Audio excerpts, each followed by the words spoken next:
Assalamualaikum warahmatullahi wabarakatuh. Saya dari Universitas Bung Hatta Padang. Nama saya Yoga Arifan Saputra, MPM 18231. Di sini saya akan menjelaskan materi dari pengantar makroekonomi. Bab 1 yaitu ruang lingkup analisis makroekonomi. Pendahuluan. Salah satu aspek yang membedakan antara teori mikroekonomi dengan makroekonomi adalah corak dan setiap analisis dalam teori mikroekonomi pada umumnya meliputi bagian-bagian kecil keseluruhan kegiatan perekonomian. Dalam teori mikroekonomi, yang dianalisis adalah kegiatan seorang konsumen, suatu firma, atau suatu pasar. Ruang lingkup ekonomi makro. Pengertian ekonomi mikro dan ekonomi makro. Pengertian ekonomi mikro biasanya didefinisikan sebagai cabang dari ilmu ekonomi yang membahas aktivitas ekonomi dalam lingkup sempit. Contohnya ekonomi mikro bisa dilihat pengelolaan keuangan di sebuah perusahaan atau keuangan rumah tangga. Meskipun begitu, ekonomi mikro tidak selalu berkaitan dengan masalah finansial atau keuangan di sebuah perusahaan ataupun kehidupan rumah tangga. Sedangkan ekonomi makro didefinisikan sebagai cabang pembahasan dalam ilmu ekonomi mengenai aktivitas ekonomi dalam cakup wilayah yang lebih luas.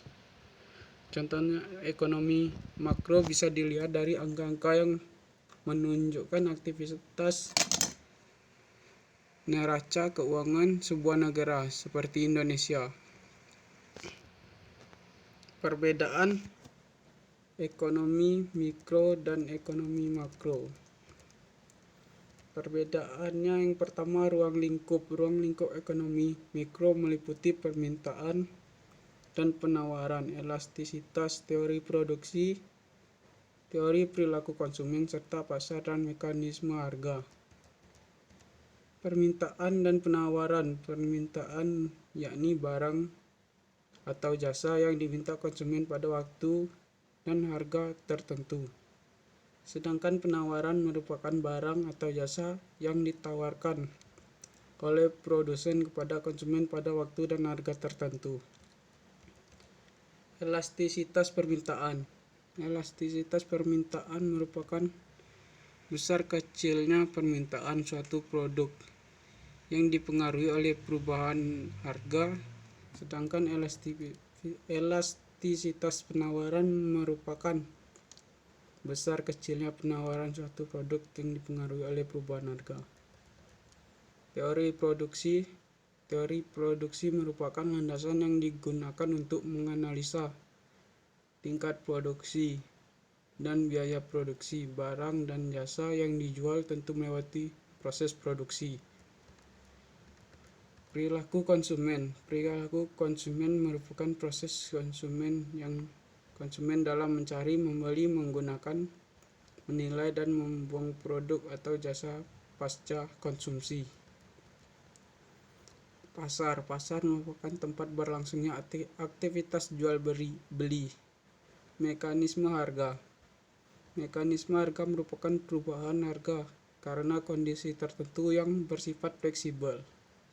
Sedangkan ruang lingkup ekonomi makro mencakup pengeluaran dan pendapatan, pengangguran, inflasi, dan deflasi. Analisis makroekonomi. Analisis makroekonomi membahas isu-isu penting yang selalu dihadapi sesuatu perekonomian. Analisisnya berusaha memberi jawaban kepada pertanyaan-pertanyaan yang dikemukakan pada pembahasan sebelumnya, yaitu mengapa pertumbuhan ekonomi tidak selalu teguh, mengapa kegiatan ekonomi tidak berkembang dengan stabil, mengapa pengangguran dan kenaikan harga selalu berlaku. Di samping menerangkan keadaan-keadaan yang diciptakan masalah tersebut, analisis makroekonomi juga menerangkan langkah-langkah yang dapat digunakan untuk mengatasi masalah-masalah tersebut. Masalah ekonomi makro. Masalah jangka pendek ekonomi makro yaitu inflasi, pengangguran, ketimpangan dalam neraca pembayaran. Sedangkan masalah jangka panjang ekonomi makro, kenaikan penawaran tenaga kerja, kenaikan modal fisik atau sumber daya manusia, dan kenaikan produktivitas. Masalah-masalah dalam perekonomian.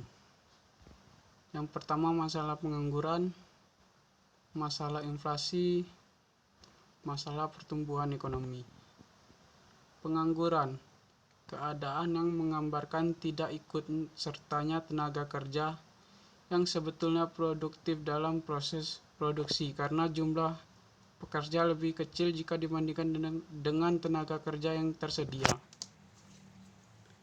Pengangguran atau tuna kerja ada istilah untuk orang yang tidak bekerja sama sekali, sedang mencari pekerjaan, bekerja kurang dari 2 hari selama seminggu, atau seseorang yang sedang berusaha mendapatkan pekerjaan yang layak. Penyebab dan akibat pengangguran. Penyebab 1. Jumlah pencari pekerja lebih banyak daripada peluang pekerjaan.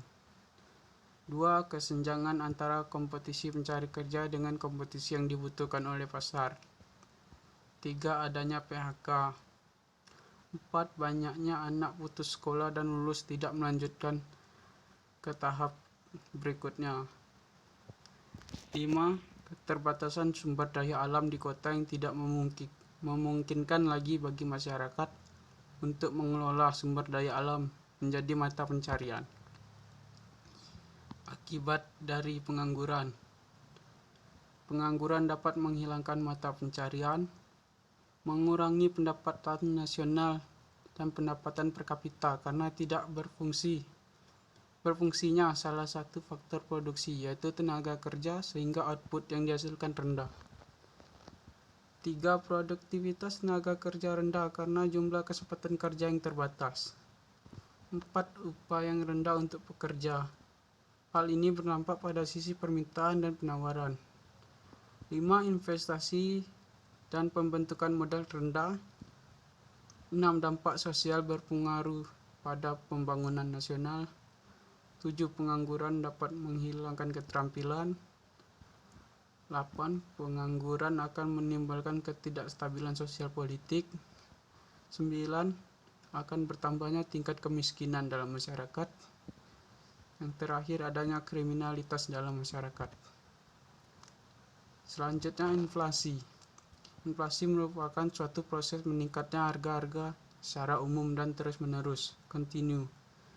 Kenaikan harga dari satu atau dua barang saja tidak dapat disebut inflasi, kecuali bila kenaikan itu meluas atau mengakibatkan kenaikan harga pada barang lainnya. Inflasi berkaitan dengan mekanisme pasar yang dapat disebabkan oleh berbagai faktor, antara lain konsumsi masyarakat yang meningkat, berlebihnya likuiditas di pasar yang memicu konsumsi atau bahkan spekulasi, sampai termasuk juga akibat adanya ketidaklancaran distribusi barang. Selain itu, ketidakstabilan ekonomi dan tingkat penjualan juga menimbulkan inflasi. Dengan kata lain, inflasi juga merupakan proses menurunnya nilai mata uang secara berkelanjutan. Penyebab inflasi. Secara umum, inflasi disebabkan oleh kenaikan indeks harga konsumen. Tidak hanya itu, inflasi juga dipengaruhi oleh harga bahan pokok naik, adanya tarikan permintaan, serta desakan produksi atau distribusi, dan juga termasuk kurangnya distribusi juga terjadinya inflasi. Untuk sebab pertama lebih dipengaruhi dari peran negara dalam kebijakan moneter, sedangkan untuk sebab kedua lebih dipengaruhi dari peran negara dalam kebijakan eksekutor, yang dalam hal ini dipegang oleh pemerintah, seperti fiskal, perpajakan, pungutan, insentif, disinsentif, kebijakan pembangunan infrastruktur, regulasi, dan lain-lain. Akibat dari inflasi. Inflasi memiliki dampak positif dan dampak negatif tergantung parah atau tidaknya inflasi. Apabila inflasi tersebut ringan, justru mempunyai pengaruh yang positif, dalam arti dapat mendorong perekonomian lebih baik, yaitu meningkatkan pendapatan nasional dan membuat orang bergairah untuk bekerja, menabung, dan mengadakan investasi. Sebaliknya, dalam masa inflasi yang parah, yaitu pada saat inflasi tak terkendali, keadaan perekonomian menjadi kacau dan perekonomian dirasakan lesu. Orang menjadi tidak bersemangat kerja, menabung, atau mengadakan investasi pada produksi karena harga meningkat dengan cepat. Para penerima pendapatan tetap seperti pegawai negeri atau karyawan swasta, seperti kaum buruh, juga akan kewalahan menanggung dan mengimbangi harga, sehingga hidup mereka menjadi semakin merosot dan terpuruk dari waktu ke waktu. Masalah pertumbuhan ekonomi. Masalah pertumbuhan ekonomi dapat dipandang sebagai masalah perekonomian dalam jangka panjang. Dari suatu periode ke periode lain, kemampuan suatu negara untuk menghasilkan barang dan jasa barang, faktor produksi akan selalu mengalami pertambahan dalam jumlah dan kualitasnya. Ada 3 bentuk kebijakan yang dapat dijalankan pemerintah untuk mencapai tujuan-tujuan tersebut. Kebijakan fiskal meliputi langkah-langkah pemerintah membuat perubahan dalam bidang perpajakan dan pengeluaran pemerintah dengan maksud untuk mempengaruhi pengeluaran agregat dalam perekonomian.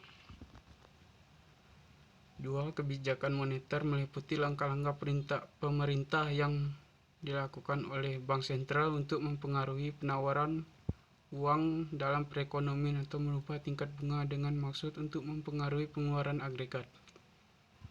3. Kebijakan segi penawaran bertujuan untuk mempertinggi efisiensi kegiatan perusahaan sehingga dapat menawarkan barang-barang dengan harga yang lebih murah atau dengan mutu yang lebih baik.